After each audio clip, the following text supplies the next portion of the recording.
शिवसेना उद्धव ठाकरे गटाच्या महिला नेता आक्रमक नेता सुषमा अंधारे ताई आपल्या सोबत आहेत। ताई, पहिलाच प्रश्न मी तुम्हाला हा विचारेन की तुम्ही म्हणताय की हा मर्दांचा मेळावा आहे, हा खरं तर गद्दारांचा मेळावा नाही, तुमचे टीजर म्हणतायत, तुमच्या टीजरमध्ये असं म्हटलं गेलेलं आहे।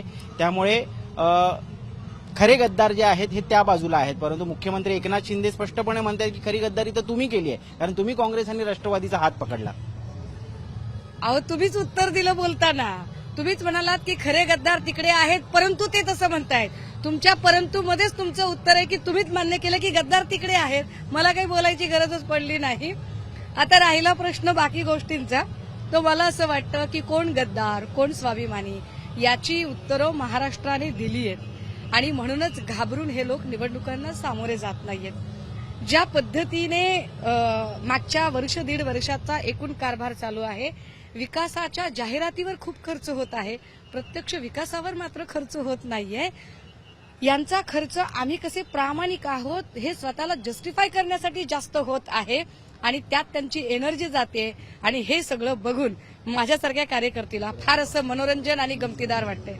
बाळासाहेब ठाकरेंच्या विचारांना तिलांजली देण्याचं काम आणि पाप तुम्ही केलेलं आहे असंही मुख्यमंत्री म्हणतात। खरं तर कोविडमध्ये ज्यांनी खिचडीमध्ये घोटाळा केला त्यांनी आमच्या बिर्याणीकडे बोट दाखवू नये असंही ते म्हणतात। वा वा वा वा वा वा, म्हणजे किती मी कौतुक करू सीएम साहेबांचं की सीएम साहेब इतके बेछूट आरोप करू शकतात।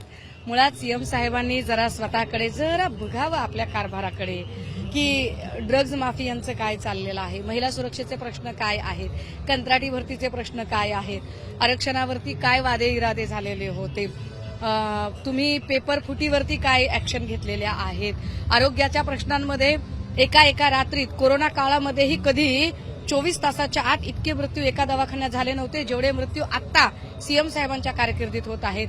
हे सगळं बघता खरंच सीएम साहेबांना शोभतं का असं सगळं म्हणणं? सीएम साहेब विचार करा बा तुम्ही। मोठ्या प्रमाणात जे कार्यकर्ते पदाधिकारी आज महाराष्ट्रभरातून आझाद मैदानाकडे पोहोचतात, तीच गर्दी एकेकाळी आम्हाला या ठिकाणी दादरमध्ये दिसत होती। असं वाटतं की खूप मोठा भव्य दिव्य मेळावा तिथला होणार आहे, इथे तेवढी गर्दी दिसणार नाहीये। नाही, असले काही चिंता बिंता करत नाही आम्ही। ठाकरे आणि गर्दी हे समीकरण असतं, हम जहां खडे भीड वही उमड पडे, आणि त्यातही महत्वाचं आम्ही कुठेही गाड्या पाठवलेल्या नाहीत, आम्ही कसल्याही बसेस पाठवलेल्या नाहीत, आम्ही कुणाच्याही जेवणा खाण्याची व्यवस्था केलेली नाहीये, आम्ही कुठेही पैसे खर्च केलेले नाहीयेत। आम्ही आपली सरळ साधी माणसं आहोत आणि आमच्याकडे येणारा प्रत्येक शिवसैनिक हा स्वतःच्या कष्टाची भाकरी घेऊन स्वतःचं स्वाभिमानाने स्वतःचं तिकीट स्वतः काढून इथपर्यंत आलेला आहे।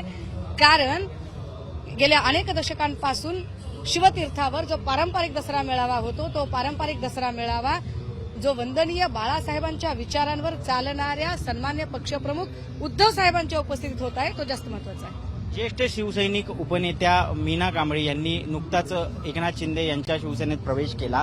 कुठेतरी महत्वाचे नेते हतबल होऊन निराश होऊन आजही आपला पक्ष सोडतायत, एकनाथ शिंदेंना समर्थन देत आहेत 40 आमदारांच्या पाठोपाठ।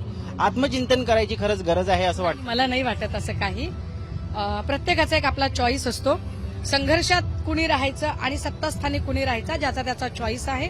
मी माझा एक चॉईस निवडला की मला सत्तास्थानी नाही, मला संघर्ष काळामध्ये साथ द्यायची, सो मी इथे थांबलेली आहे।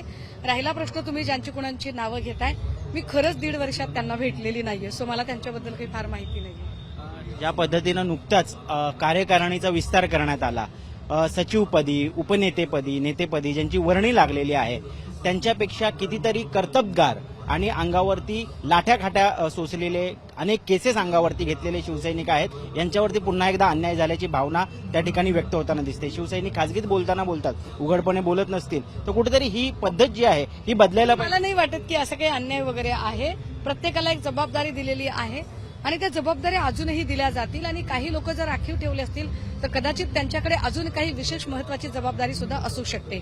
उदाहरणार्थ आपल्याकडे होऊ द्या चर्चाचा कार्यक्रम होता, तर होऊ द्या चर्चामध्ये मी कुठेच नव्हते, माझ्याकडे जबाबदारीच नव्हती होऊ द्या चर्चाची, किंवा इंडियाची बैठक होती तर त्याची जबाबदारी माझ्याकडे नव्हती, परंतु महाप्रबोधन यात्रेची संपूर्ण जबाबदारी माझ्याकडे आहे। सो ज्याला त्याला ज्याच्या त्याच्या गुणवत्तेनुसार एक एक जबाबदारी दिलेली आहे आणि मला वाटतं की पक्षप्रमुख म्हणून बिईंग अ ऑर्गनायझर, एक कुशल संघटक म्हणून त्यांना प्रत्येकाच्या क्षमतांची कुवतीचा एक अंदाज असतो, त्यानुसार ते जबाबदारी देतात। सो तसं झालं आहे। ड्रग्स रॅकेट संदर्भात तुम्ही काही खुलासे केले, काही आरोप केले. उपमुख्यमंत्री देवेंद्र फडणवीस जे गृहमंत्री सुद्धा आहेत ते म्हणतात की लवकरच पर्दाफाश करू आणि खरा याच्या मागचा सूत्रधार कोण आहे हे सुद्धा आम्ही सांगू. त्यांनी हेही सांगितलं की उद्धव ठाकरे यांच्या शिवसेनेत ललित पाटलांनी प्रवेश केलेला होता. ललित पाटलांनी इकडे प्रवेश केला की नाही केला हे नंतर बघूया, कारण मी जेवढं रेकॉर्ड तपासलंय त्यात कुठेही ललित पाटीलला कोणतीही पक्षाची संघटनात्मक जबाबदारी दिलेली नव्हती. पण ललित पाटीलचा जो मातोश्रीवरचा फोटो दिसतोय त्या फोटोमध्ये दादा भुसे दिसतात हे पहिल्यांदा बघा.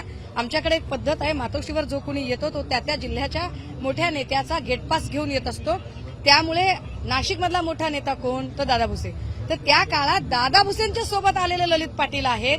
बाकी ललित पाटलांचा हेमंत गोडसेंसोबतचे 10-15 फोटो बघून काय म्हणणार आहे देवेंद्रजी, त्यावरही त्यांनी एकदा बोललं. दादा भुसे नार्कोटेससाठी तयार आहेत. ते म्हणतात तुम्हालाही आव्हान देतात, तुम्ही नार्कोटेससाठी तयार आहात. बिलकुल बिलकुल करावी, काय हरकत आहे. महाराष्ट्राच्या भल्यासाठी जर माझ्याकडून काही सत्य उघडून घ्यायचं असेल तर बिलकुल त्याच्यात चिडण्यासारखं काय आहे. हा प्रश्न महाराष्ट्राच्या तरुणाईचा आहे, मला काहीच वाटत नाही त्याचं. आणि हा प्रश्न एवढा प्रतिष्ठेचा करण्याचं पण काही कारण नाहीये. कर नाही त्याला डर कसली बरं. शेवटचा प्रश्न विचारतो. लोकसभा निवडणुकी आधीचा हा शेवटचा दसरा मेळावा असणार आहे. काय अपेक्षित आहे शिवसैनिकांना, काय अपेक्षा आहेत आजच्या या दसरा मेळाव्यात? निश्चितपणे आम्ही आता सगळे अभ्यास करतोय, होमवर्क करतोय, टेस्ट सिरीज करतोय. परंतु पुढचं वर्ष हे परीक्षेचं वर्ष असणार आहे आणि त्या अर्थाने आजचा दसरा मेळावा हा अत्यंत महत्वाचा असेल.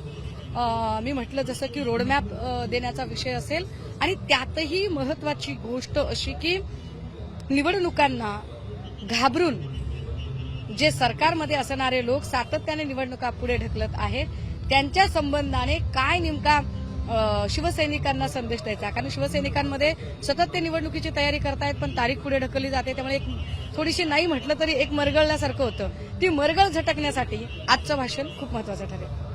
तुमच्या भाषणाकडे विशेषतः सत्ताधाऱ्यांचं बारीक लक्ष असतं, त्यामुळे आज दसरा मेळाव्याला भाषणामध्ये नेमका रोख कोणाकडवर असणार आहे, कोण टार्गेट हिट लिस्टवरती असणार?